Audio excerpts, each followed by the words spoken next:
Les citoyens du processus électoral en simplifiant les modalités, une façon de lutter contre l'abstention. Depuis le 1er janvier, le répertoire électoral unique, est en vigueur partout en France. La commune d'Apatou, dans l'ouest guyanais, c'est 8 345 habitants et 1 600 électeurs. Depuis plusieurs mois, le service des élections se prépare. Formation des agents au logiciel et communication aux administrés. Il faut dire que cette réforme a renforcé les prérogatives du maire en la matière, en lui confiant la responsabilité des inscriptions et des radiations. Avec cette nouvelle réglementation, c'est le maire qui a le pouvoir de statuer sur les demandes d'inscription, sur la liste électorale et sur les radiations. Et donc la nouvelle commission qui a été créée réunit 3 membres de la majorité et 2 élus de l'opposition. Donc cette commission est chargée de contrôler, d'examiner les recours qui sont formulés par les demandeurs et par les administrés qui sont destinataires d'une décision de refus.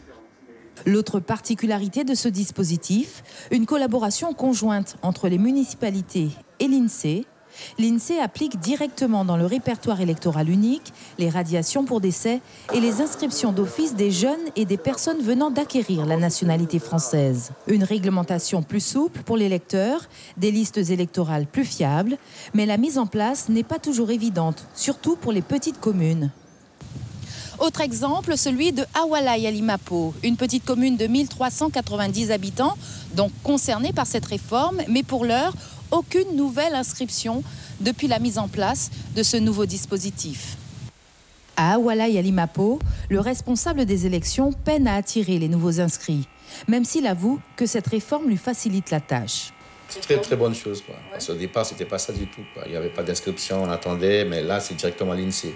Et les inscriptions, maintenant, se font sur le net, quoi, donc ça va plus vite encore. Sauf que Awalay, pour l'Internet, c'est l'utilisation. Un administré, il faut les moyens pour s'inscrire, hein, parce que maintenant, les réseaux sont privilégiés, mais l'administratif, l'administré ne suit pas parce qu'il n'est pas équipé. 2019 reste une année transitoire. Pour le scrutin européen, les électeurs ne peuvent s'inscrire sur les listes que jusqu'au 31 mars. Suivez l'info sur Guyana Première, télé, radio et Internet.